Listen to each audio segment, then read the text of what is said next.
그 강제연행을 당한 것이 1941년 1월 3일 갖는 곳이 북해도 철도 광산 주식회사.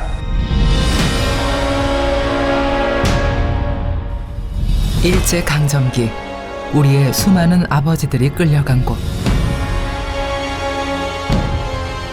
누군가는 고된 작업과 폭력으로 죽어갔고 누군가는 죽음을 피해 도망치다 목숨을 잃었다. これはただ炭鉱の記念っていうだけでなくて、そういうたくさんの人が働いたり犠牲になった人の墓碑でもある、そういうふうに思ってます。 일제의 침략 전쟁을 위해 조선인들이 강제 동원된 또 다른 암흑의 현장. 전쟁을 위한 땅속 유세, 동굴 진지다. 동원된 사람들은 모두 우리 조선 사람, 한국 사람들이었고 그 피해는 고스란히 남아있는 겁니다. 그 피해는 누구에게도 보상받지 못했고 아직 제대로 알려지지도 않은 것이죠. 지울 수 없는 역사의 흔적들을 품은 채 우리의 발 아래 남아있는 검은 동굴들. 그 어둠 속에 숨겨진 진실은 무엇일까?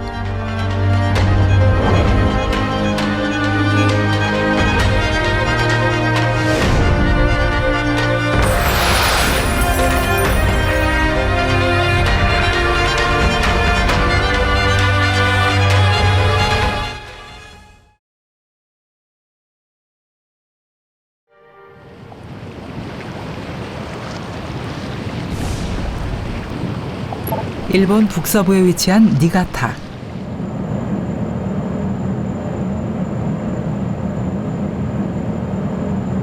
니가타항에서 쾌석선을 타고 1시간. 이제는 우리에게도 익숙해진 섬을 만날 수 있다. 일본의 외딴 섬 사도. 사도섬은 일제강점기 조선인 강제동원의 현장이었던 사도광산으로 잘 알려져 있다. 조선인 노동자들이 고된 탄광일을 하고 돌아와 지친 몸을 쉬던 기숙사 자리. 마당 한쪽에 남아있는 우물만이 그때를 기억하고 있다. もともとはこの場所は第一総愛寮といって韓国の佐渡鉱山に働かされたに来た人たちの寮でありました。 에도 시대 일본 최대 금 생산지였던 사도광산. 태평양 전쟁 이후 이곳에서는 금뿐만 아니라 전쟁에 필요한 구리와 아연, 납 등을 생산하기 시작했고 일손이 부족해지자 일제는 조선인 노동자들을 강제 동원했다. 본격적으로 동원이 시작된 1942년부터 사도광산으로 끌려온 조선인은 1000명이 넘었다. 朝鮮の人が働いたのはここではなくてこの現場ではなかった。朝鮮の人たちの現場は穴の中です。穴の中で、鉱石を運ぶ削岩をする一番辛い仕事が当てがわれた仕事だったと。ここで働くのは日本の人たち。 조선인 청년들은 매일 새벽 1시간을 걸어올라 산속 광산으로 향해야 했다. 깊은 산속 곳곳에 자리 잡은 어두운 갱도. 위험하고 힘든 일은 조선인 청년들의 몫이었다. 1991년 사도광산 조선인 강제동원 조사를 위해 한국을 방문한 일본 시민단체가 기록한 영상. 강제동원 피해자들은 광산에서 있었던 일을 어제 일처럼 기억하고 있었다. 그 일은 무슨 일을 하셨습니까? 일? 예. 그 광산에서. 파이프 있는지 쫓아다녔지. 바람 들어가는 파이프 있잖아요. 예. 삭광하려면 그거 20가 생겼대요. 주로 굴 안에서. 주로 가다가 만약에 카메라가 꺼지면 말이고 그냥 캄캄하니 죽는 것 같은 거. 또 공짜로 성당을 내가지고서 또 켜서 또 붙이고 이렇게 그다음 또 올라가고 성능을 지 하나도 못 보네.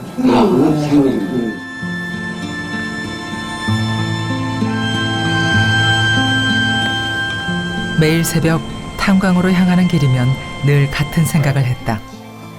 오늘도 살아서 이 동굴을 나갈 수 있을까? 햇볕 한 줌 들지 않는 지하. 새벽부터 시작된 노동은 저녁이 다 돼서도 끝나지 않았다. 도시락을 받아서 갱으로 들어가요. 그런데 이 사람들한테 노르마라 그래서 하루에 할당량이 있어요. 근데 만약 탄광이라면 어떤 탄광은 여기가 그게 질이 안 좋아가지고 여기는 팠는데 탄이 별로 안 나왔다. 그러면 이 노르마를 못 채우면 못 나오는 거예요. 그러니까 규정에만 10시간이다 그래도 12시간까지는 못 나오는 거지. 그걸 채우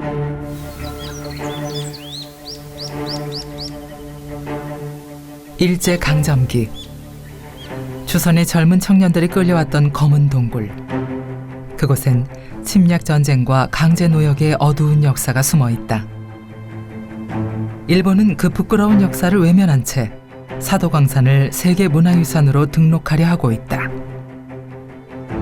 처음부터 그거는 침략의 광산이죠. 그러니까 그걸로 임진왜란 때 자금을 썼고 그걸로 그 막부 정권의 은행으로 썼고 그러니까 산업을 위한 부국강병을 위한 이런 게 아니죠. 원래가.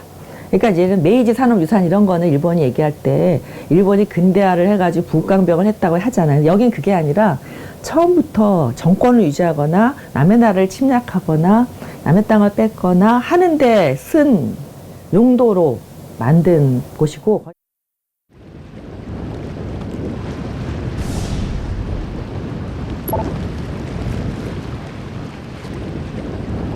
일본 큐슈에 위치한 나가사키. 일본 해군의 군함을 만드는 대표적인 전범 기업인 미쓰비시 조선소가 자리 잡고 있다.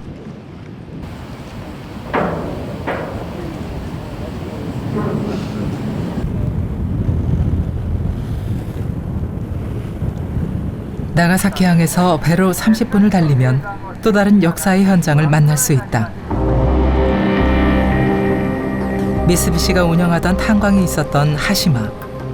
우리에겐 군함도라는 이름으로 더 익숙한 섬이다. 거대한 군함 모양을 하고 있는 섬. 그 아래에 해저 탄광이 자리하고 있다. 1919년 만들었던 건물인데 위에 쪽에는 햇빛이 들어가잖아. 밑에는 햇빛이 들어가지 않죠. 해저에 갱도가 있다. 그러니까 여기서 내려오고 갱도 지나가고 그쪽에서 체크를 했다. 세계 문화유산으로 등재되면서 유명 관광지가 된 군함도. 하지만 일제강점기 조선인 강제노역의 역사는 섬 어디에서도 찾아볼 수 없다.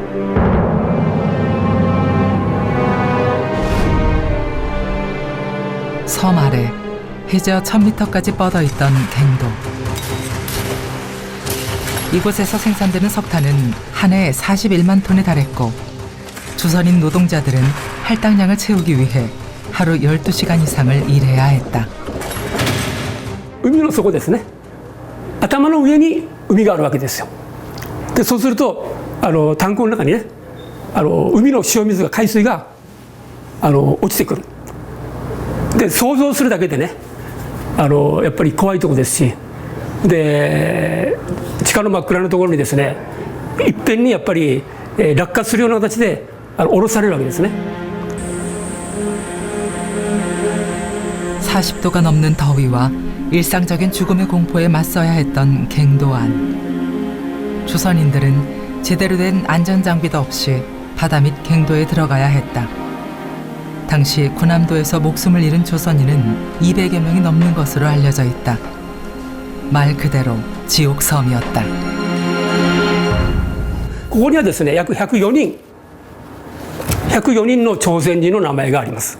心臓麻痺とかね過労とかあと食中毒とかですねいうのがいっぱい多いんですけども落盤によるですね頭蓋骨骨折とかねあと全身打撲ってことでですね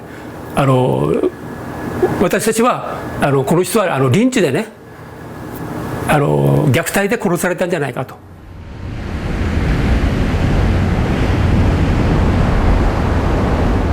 바다 및 검은 동굴. 이곳엔 일본 제국주의의 침략 전쟁과 강제 동원의 어두운 그림자가 숨겨져 있다.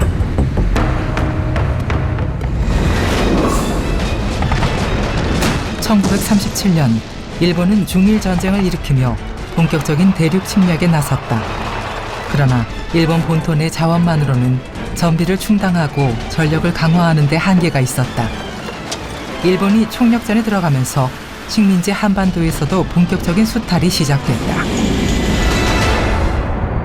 だから日本の政府が、中国大陸で戦争を始めて、労働力が不足になり総力戦の体制を取り、その下で、日本の政府が労務動員計画を作り国家総動員法を作りそして国民徴用令を出し、それによって、朝鮮半島からの動員を進め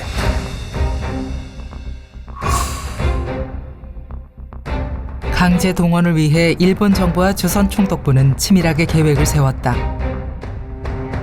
지역별로 인원을 할당했고 필요한 사람 수를 채울 때까지 때와 장소를 가리지 않는 강제 동원이 이루어졌다. 1939년부터 해방 전까지 강제 동원된 조선인의 수는 80만 명을 넘는다.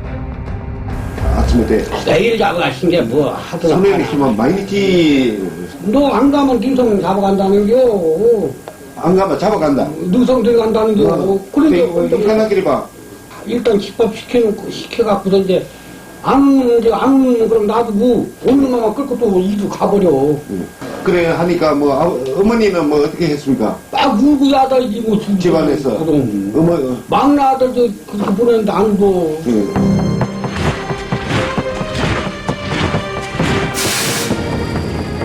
강제 동원된 조선인들 중 많은 수가 일본 본토에 있는 석탄 광산으로 끌려갔다. 전쟁 수행을 위해 석탄은 없어서는 안 될 핵심 자원이었다. だから石炭のための労働力が不足していたから戦争遂行のためには、石炭産業を確立することが必要だったんです。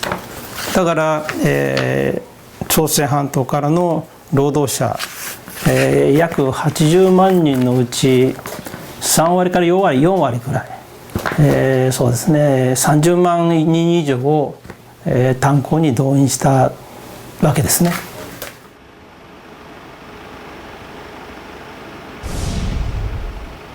일본의 최북단 홋카이도 유바리. 석탄 산업과 함께 번영을 누렸던 도시다.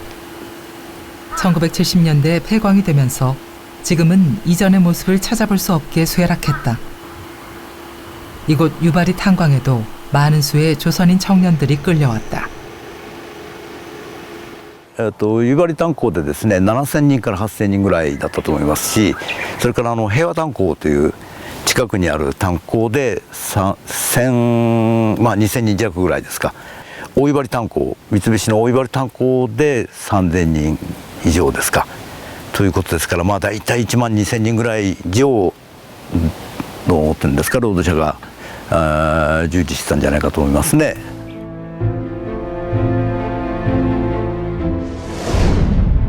일본 후쿠오카에 거주하던 제1동포 사학자 김광렬. 김광렬은 일본 내 사라져가던 조선인 강제동원 현장을 조사하고 기록하는 데 일생을 바쳤다. 그가 직접 강제동원 피해자들을 만나 기록한 500여 개의 카세트 테이프. 그 속엔 끝내 고국으로 돌아오지 못한 조선인 노동자들의 역사가 담겨 있다. 그 강제연행을 당한 것이 1941년 1월 3일 포항에서 출발해가지고 어쨌든 북해도 그전 갔는데 한 15일경 걸렸습니다. 갔는 곳이 북해도 철도 광산 주식회사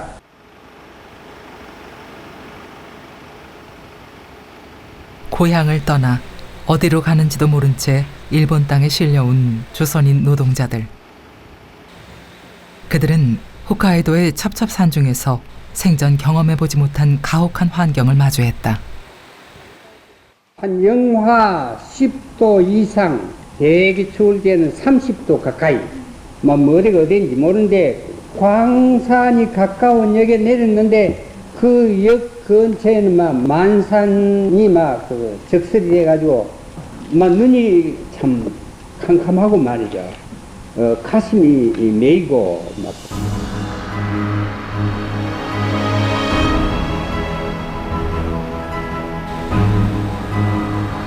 어디가 어딘지도 모른 채 일본 땅 깊은 산속에 내던져진 조선인 청년들.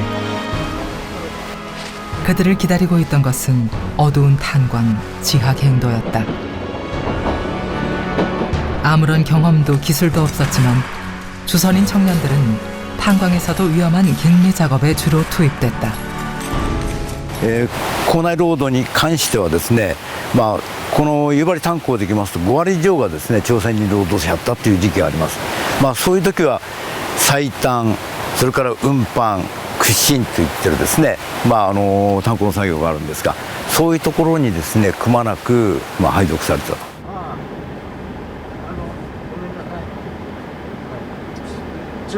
조선인 청년들이 마주했던 것은 지하갱도한 힘겨운 노동만이 아니었다. 미쓰비시가 운영하던 비바이 탄광. 아직도 그 흔적이 선명하게 남아있다. 1941년 조선인 청년들은 바로 이 갱도 안에서 참혹한 상황을 마주했다. ここが1941年3月にガス爆発でこの奥で177人が亡くなった通道口の入り口です。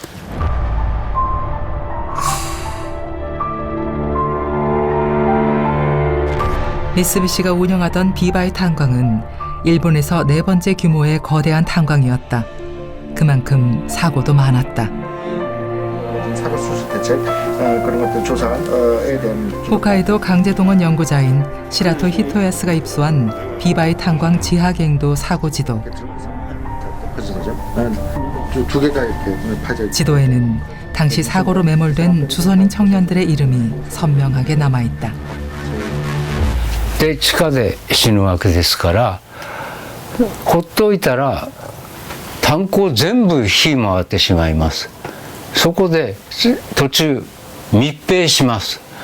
そうすると生きてる人も死んでしまうっていうことで誰が助かって誰が死んでどういう人たちが今も埋まってるかっていうことが分かる地図です。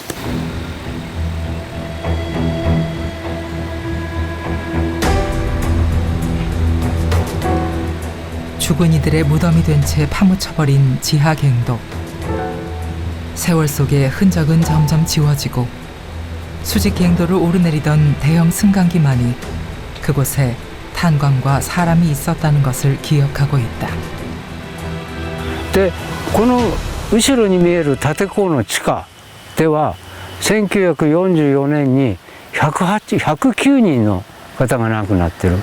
そのうち 実に70人の方が朝鮮人だった。これはただ炭鉱の記念っていうだけでなくてそういうたくさんの人が働いたり犠牲になった人の墓碑でもあるとそういうふうに思ってます。 도쿄에서 서북쪽으로 약 200km 떨어진 나가노현 마츠시로. 높은 산으로 둘러싸인 산악지대인 마츠시로에도 조선인 강제노역의 한이 서려 있다. 마을 뒷산에 자리 잡은 마츠시로 대본형 지하동굴.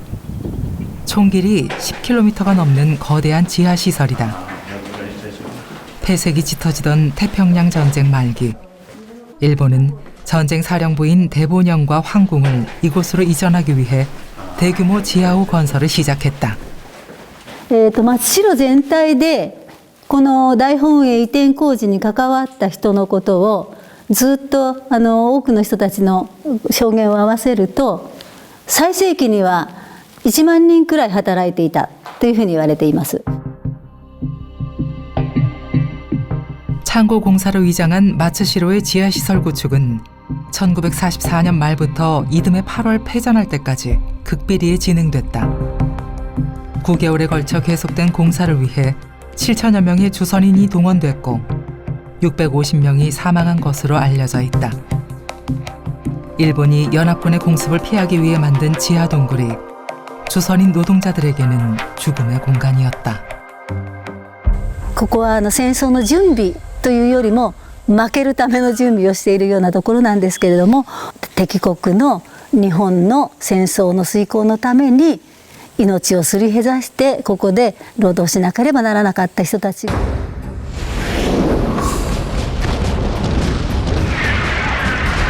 태평양 전쟁 말기, 전황이 불리해진 일본은 일본 본토를 향해 오는 연합군에 맞서 결사항전의 태세로 방어를 준비한다. 전 국민이 전멸할 때까지 최후의 결전을 불사하겠다는 이른바 본토 결전. 지하동굴은 마지막 항전을 위한 핵심 기지였다.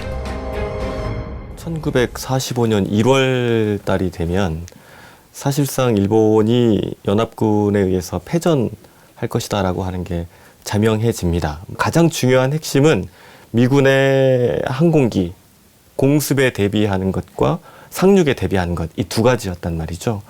공습과 상륙에 대비하는 것이 모두 지하로 군 부대라든가 또는 군사 시설을 옮기는 것의 중심 포인트가 있었기 때문에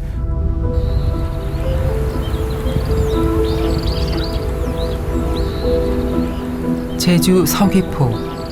드넓은 알뜨르 평원에 일본군의 흔적이 남아있다.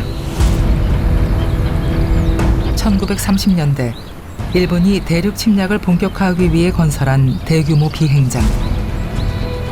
세월이 흘렀지만 지상의 경납고와 비행장 운영을 위한 지하시설이 아직도 고스란히 남아있다. 그 중일전쟁 이후에는 여기 알뜨르 비행장은 일본 해군 비행장으로서의 큰 그 쓸모는 없어지게 됩니다. 그런데 1940년대 초에 이 태평양 전쟁 발발 이후에 이 비행장이 다시 일본 해군의 중요한 그런 비행장으로 활용이 되기 시작합니다.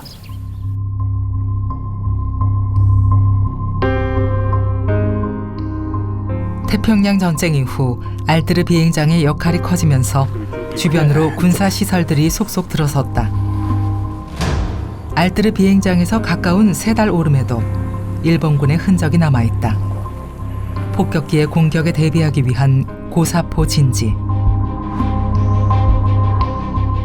제공권을 상실한 일본이 연합군의 공습을 방어할 수 있는 수단이었다. 폭격기들이 제주도를 향해 올 때 이 비행장에 관련된 시설이 폭격당할 수 있으니까 비행장을 보호하기 위한, 지키기 위한 그러한 목적으로 이 고사포 진지가 4군데, 이렇게 고사포 포대가 4군데에 설치된 겁니다. 세달 오름, 고사포 진지 아래에는 일본군의 지하 전쟁 동굴이 구축되었다. 동굴은 차량이 드나들 수 있을 만큼 넓고 길이가 1km가 넘는 초대형 군사 진지였다. 이곳엔 폭약과 연료 창고를 비롯해 일본군 지휘소와 병사들의 숙소까지 마련됐다. 당시 일본군이 구축한 동굴 진지는 제주에만 수백 개. 그들은 왜 이런 지하 동굴을 파야만 했을까? 이미 제공권과 제해권을 다 뺏겼다는 얘기죠.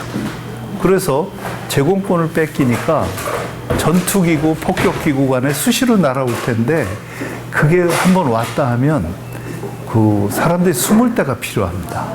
그리고 모든 전투 장비와 식량과 각종 군수품들을 다 감춰놔야 됩니다. 겉에 있으면 다 공격을 받으니까. 그래서 엄청난 수의 동굴이 필요했던 거죠. 점점 조여오는 연합군의 공격에 일본의 패전은 이미 예고된 상황. 일본 최고 지휘부는 중요한 결정을 내린다.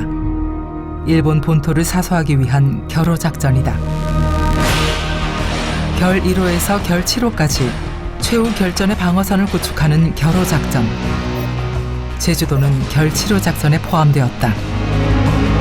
미 해병대라든가 미 육군이 직접 본토에 상륙하는 것, 그 상륙 지점을 어디로 할 것인가, 미군의 고민이기도 하지만 사실은 그걸 방어해야 되는 일본 제국의 고민이기도 한 거죠. 그 지역으로 가장 유력했던 것이 지금 일본 4개 큰 섬 중에 가장 남쪽에 있는 큐슈, 그리고 큐슈에서 바로 위에 있는 제주도, 그리고 한반도 남서해안,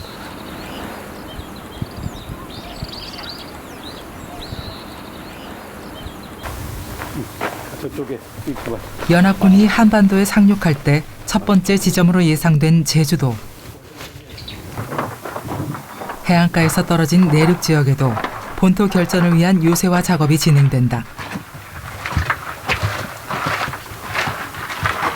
해안에서 떨어진 가마오름에는 지금까지 제주에서 확인된 것 중 가장 긴 일제 동굴 진지가 남아있다. 예, 이게 위에 보시다시피 곡괭이 흔적으로 이렇게 돼 있는데, 그 당시에는 이제 이렇게 장비나 이런 것들이 없고, 그러니까 사람 손으로 그냥 곡괭이라든지 사위라든지 이런 걸로 이제 굴들을 판 거죠. 요기하고 이건 이것이 우리 지하 3층의 복잡한 미로형 구조에 총 길이 2km에 달하는 가마오름 동굴 진지. 제주도에 상륙하는 연합군의 해안 저지선이 뚫릴 경우 최후까지 버티기 위해 제주 내륙 곳곳의 오름과 한라산에까지 지하 동굴을 판 것이다. 육군 589 사령부 밑에 사단이 3개 사단하고 1개 여단이 들어왔는데 이것들이 대개 사단본부는 좀 높은 데 있고요. 그 다음에 밑에 연대본부가 조금 내려와서 있고, 그러면서 이제 밑에 중대쯤 되면 바닷가에 가까운 쪽으로 전부 배치를 했어요. 근데 그렇게 배치를 해놓고 나서 각각 자기 부대가 있는데 주변에 숨을 수 있는 데를 다 판 거예요.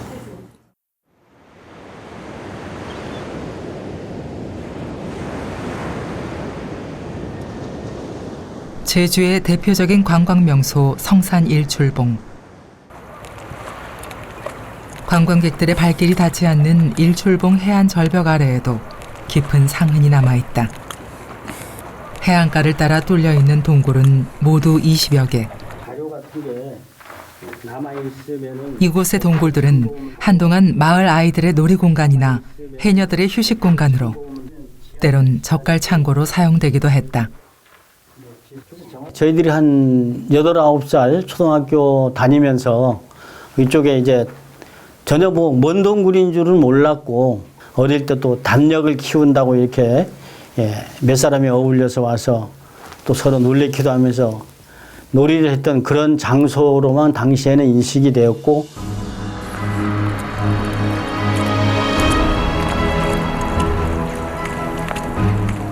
이렇게 바닷가 해안 절벽에 동굴이 만들어진 이유는 무엇일까? 성산 일출봉 해안 동굴은 해안으로 다가오는 연합군의 군함을 저지하고 해병대의 상륙에 대비하기 위한 일본 해군의 군사시설이었다. 동굴 속에 숨겨놓은 것은 일본 해군의 비밀병기 신유. 폭탄을 실은 채 연합군의 군함에 충돌하는 바다의 카미가제, 자살 특공 보트였다. 제주도에 이제 그 병력을 배치하는 거는 해군도 먼저 했고, 나중에 이제 육군이 들어와서 58군 사령부를 설치하는 건데요.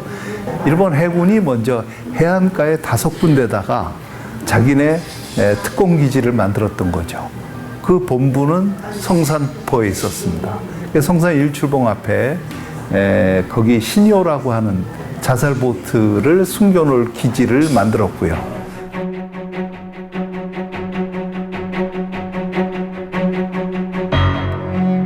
제주 전역의 일본군 해안 동굴은 성산 일출봉을 포함해 모두 5군데. 제주 서남부에 위치한 송악산에도 일본군이 연합군의 상륙을 저지하기 위해 건설 중이던 해안동굴이 남아있다. 송악산 해안동굴은 일본 해군의 자살 어뢰정 카이텐을 숨겨놓기 위한 공간이었다. 이 동굴들을 파는 건 모두 제주도 사람들의 몫이었다. 여기에 한 16개, 17개의 발진 기지가 이렇게 쫙 자리를 하고 있었는데 징용 나간 분들, 이런 분들을 제외하고는 뭐 눈만 달린 놈이면 무조건 나오라 그랬었어요. 그거 제주도 사람들이 봤죠. 주민들이, 현지 주민이. 밤잠을 못 자면서도 작업을 해서 얻어맞으면서 했던 데가 한두 군데가 아닙니다.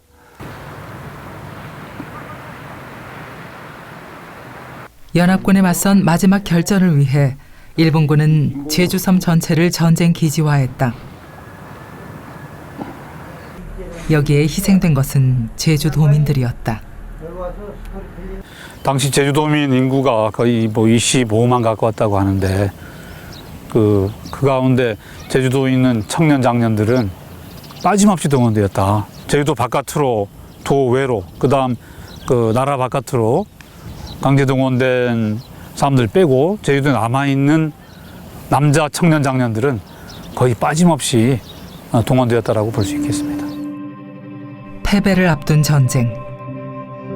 제주도를 전쟁 기지로 만들기 위해 일본은 제주 바깥 육지에 있던 광산 노동자들까지 동원의 대상으로 삼았다. 전투기 제조에 사용되는 알루미늄 생산을 위해 명반석을 채굴하던 해남 옥매광산. 이곳 노천 광산에도 강제 동원된 조선인 광부들이 있었다. 그 명반석이 2천만 톤이 매장이 돼 있다고 하더라고요. 그래서 이렇게 산을 다 헐어서 벌써 산이 13m 정도 낮아졌어요.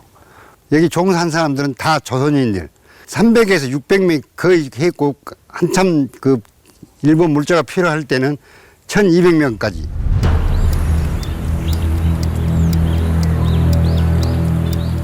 (1945년 3월) 옥매광산에서 일하던 조선인 광부들에게 갑자기 예상치 못했던 상황이 닥쳐왔다. 회사장 광장으로 전부 모여라 이 통지서가 왔어. 그러니까 출근해가지고 바로 오래 모인 거지. 근데 모이니까 이미 무장 경찰 헌병한테 포위돼 있어. 그러니 뭐 다른 말이 필요가 없는 거죠. 영문도 모른 채 그들이 끌려간 곳은 제주도였다. 전쟁 동굴을 파기 위해 광산 기술자가 필요했고 육지에 있던 수백 명의 광부들을 강제 동원한 것이다. 끌려온 이들은 고된 노역에 시달렸다. 우선 제주도에 도착해서 완전히 진성 취급당하는 거지. 어느 창고, 하늘 보는 창고에다가 집어넣은 거야. 창고에다가 가만히 깔고 그냥 거기다가 몰아놓고 자라는 거지. 그거 어떻게.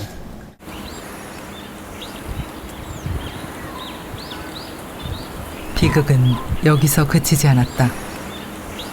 해방이 되자 이들은 고향으로 향하는 배에 몸을 싣게 된다. 하지만 원인을 알 수 없는 화재가 일어나 순식간에 배가 침몰했고 절반 이상이 결국 고향으로 돌아오지 못했다. 산 사람이 보통 한 7, 8명이 살아있는데 그 사람들은 안 구해주고 그냥 통과했다. 그런 상황으로 나왔으니까 그때 죽은 사람들이 얼마나 억울하고 분통이 되냐.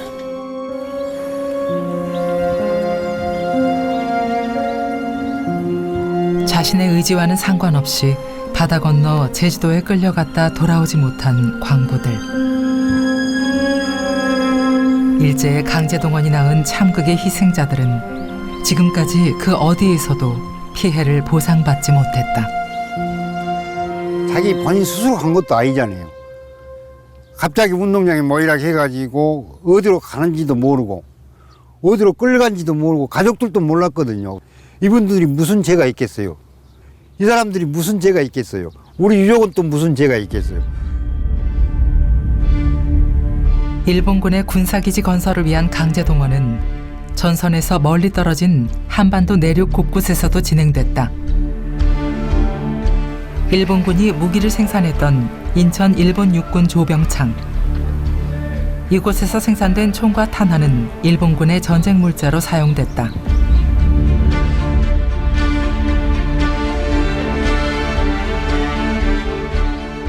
조병창과 멀지 않은 인근 야산에는 20여 개의 지하 동굴들이 뚫려 있다. 일본 도쿄에 있는 조병창을 이전하기 위해 만들어진 부평 지하호. 성인 몇 명이 어깨를 맞대고도 편하게 걸을 수 있는 규모의 지하시설은 비교적 잘 보존돼 있어 건설 당시의 모습을 추정해 볼 수 있다. 일본군 문서를 확인해 본 결과 1945년 초에 이제 계획이 돼서 만들어지게 됩니다.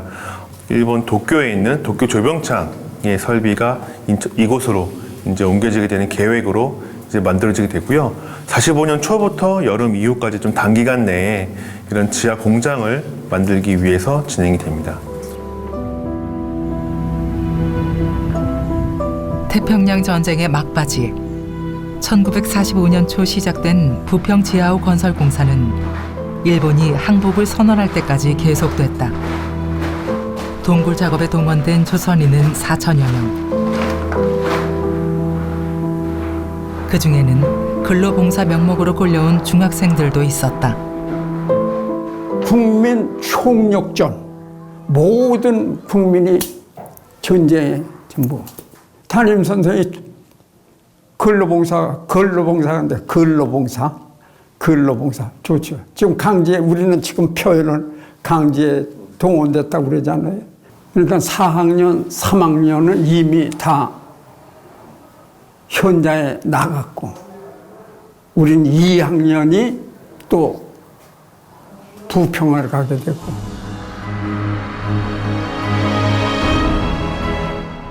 일제 강점기 말 일본은 학도 근로령을 내려 학생들까지 전쟁 도구로 이용한다. 수시로 낙석이 떨어지는 지하 동굴에서의 작업. 어린 학생들에게 그것은 죽음의 공포와 맞서는 일이었다. TNT 장전해가지고 폭파하면 이제 그래가지고 자꾸 안으로 전진하는 거죠. 처음 들어가는 건 겁나지요. 뭐 굴에 들어가는 그 자체가. 언제 어디서 뭐가 떨어질지 모르고. 지금 생각하면 뭐 안전하게 살았다는 것만 해도 다행이죠. 뭐.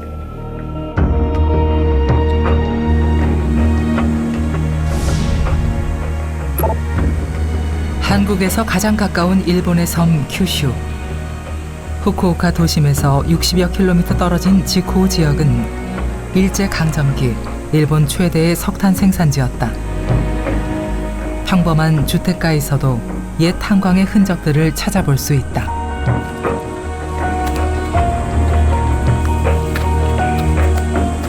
지코우 지역의 한 공동묘지. 묘지 구석진 곳에 초라한 납골당 하나가 자리 잡고 있다.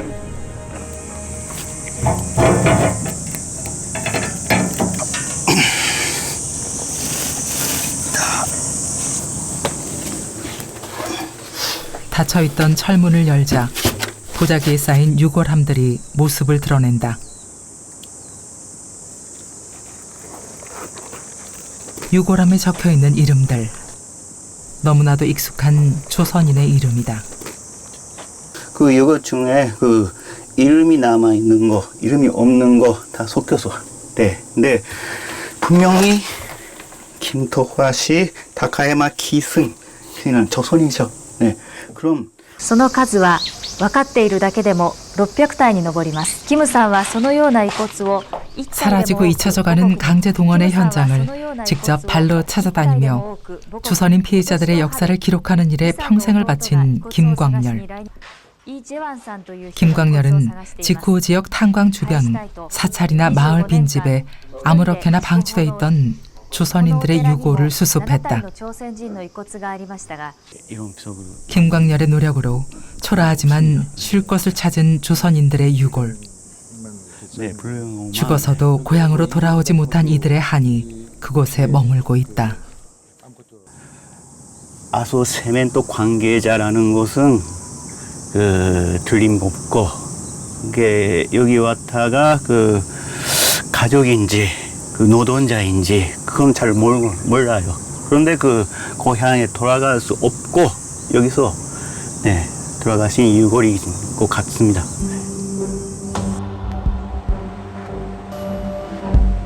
유골의 주인들이 일했을 것으로 추정되는 아소광업. 아소광업은 지금도 지코호에서 석회석 광산을 운영하고 있다. 일제강점기 후쿠오카 지역 3대 지방 재벌의 하나였던 아소광업은 아소탄광을 비롯해 지코호 일대의 탄광에서 조선인들을 가혹한 노동에 내몰았다. 1939년도에서 국가 강제 노동, 강제 동원이 시작되고, 그쪽에서 그때부터 많은 조선인들이 왔습니다. 후쿠오카 전 지방에서는 17만 명 정도, 그리고 그 중에서 지코 지방에서 일했던 조선인들이 15만 명 정도라고 합니다.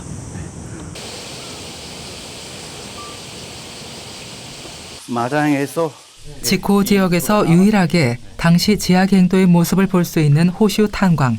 갱구입니다. 광부들은 이곳에서 허리도 제대로 펴지 못한 채 석탄을 캤다. 호슈 탄광은 아소 탄광과 함께 조선인들에게 가혹하기로 악명 높은 곳이었다. 지코에서 유명한 말이 있는데 아세이 야마, 그런 말이 있습니다. 아세이 야마는 린치나 폭력적인 대우, 그런 조선인들이 많이 고생했던 그런 단간입니다.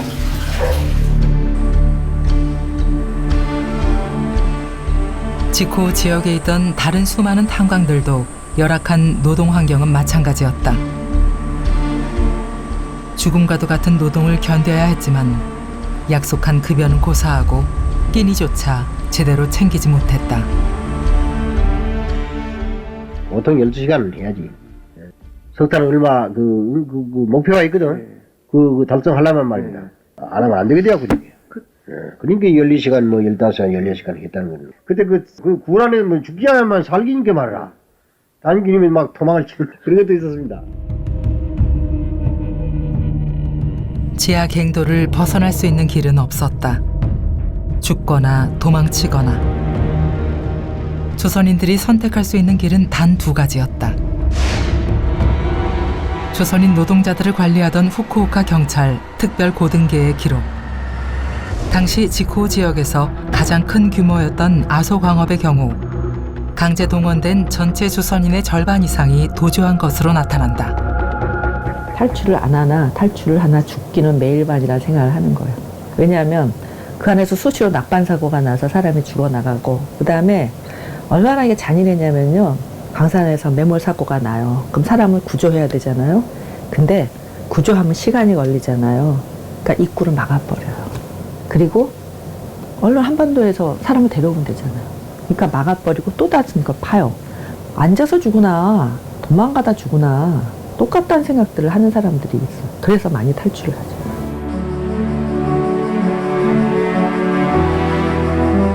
(1945년 8월) 마침내 어두운 동굴에서 벗어날 광복의 그날이 찾아왔다. 그러나 탄광에서 살아남은 이들 중에 적지 않은 이들이 조선으로 돌아오지 못하고 일본에 남아야 했다. 경상북도 청송군 출신 안용환도 그 중에 한 명이었다. 둘째 큰아버지는 한 번 와가지고 도망을 쳤죠. 일본 탄광에 와가지고 끌려와가지고 도망을 해가지고, 그래서 우리 아버지가 16살인가 17살인가 그 할머니가 그 집에 문 앞에서 나왔는데 손도 못 잡고 뭐 그냥 뒷모습만 막 발에 죽어 있었다 합니다. 와가지고 도망치가지고 강제로. 해방이 되면서 다행히 살아서 탄광을 나올 수 있었던 아버지. 하지만 아버지는 고향에 돌아오지 못했다. 돌아가려고 하니까 돈이 없어가지고 그래서 하는 수 없이 다시 다가와로 돌아왔습니다. 기억에 있는 것은 뭐 돼지도 키우고 고철을도 모아가지고 하면서 막 남이 싫은 일은 다 했습니다. 그거밖에 일이 없었지요.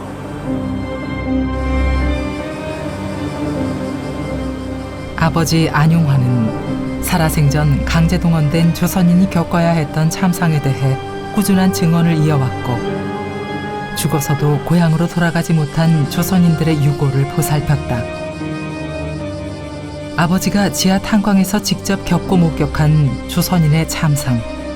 이제는 아들이 그 기억을 이어가고 있다. 12시간 어쨌든 그 안에 돌아가면은 비참한 형선도 많이 보았지요. 15살 소년이 라크방이라 해가지고 전장이 무너져가지고 그냥 죽었는데 죽은 사람은 많이 있는데 조선 지은 것은 한 번도 없었다. 그렇게 심한 것이지요.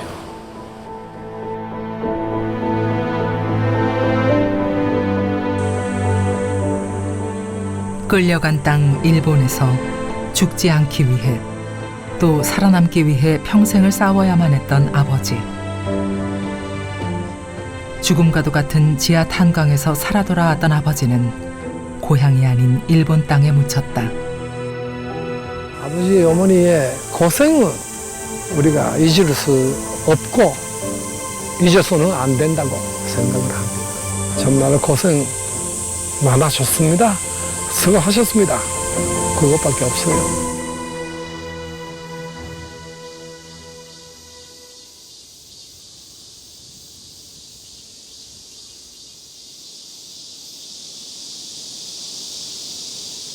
서울 시내 한가운데 자리 잡고 있는 경희궁. 궁궐 야트막한 언덕 아래 유심히 보지 않으면 지나치기 쉬운 콘크리트 구조물 하나가 있다. 궁궐과는 도무지 어울리지 않는 모습이다.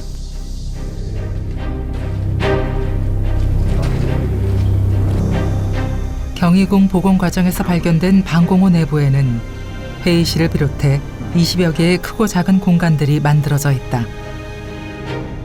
축조연대는 한 1944년경으로 추정을 하고 있고요. 광화문 통에 있었던 이제 경성중앙전신국이라고 하는 기관의 이제 주요 핵심 기능들이 전시에 이쪽으로 이제 옮겨서 그 기능을 수행할 수 있도록 만든 시설로 알려져 있습니다. 도심 한복판, 역사의 상처를 간직한 채 숨겨진 일본 제국의 검은 동굴. 일본 외딴섬 사도에서 홋카이도의 탄광까지, 제주도 해안 동굴에서 서울 시내 한복판 궁궐 아래까지, 우리의 발 아래에 우리가 기억해야 할 검은 동굴들이 자리하고 있다. 일본 제국주의의 식민 통치, 그다음에 침략 전쟁의 상처가 남아있는 유적이고, 이 구축에 동원된 사람들은 모두 우리 조선 사람, 한국 사람들이었고, 그 피해는 고스란히 남아있는 겁니다. 그 피해는 누구에게도 보상받지 못했고 아직 제대로 알려지지도 않은 것이죠.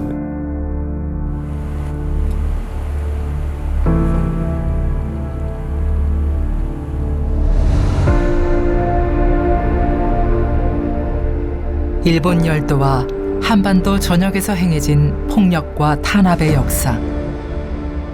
지하동굴은 그 잔혹한 역사가 가장 깊게 새겨진 공간이다. 그곳에 있었지만 우리가 미처 보지 못했던 검은 동굴. 그 어둠 속에 묻힌 진실을 이제는 마주해야 한다.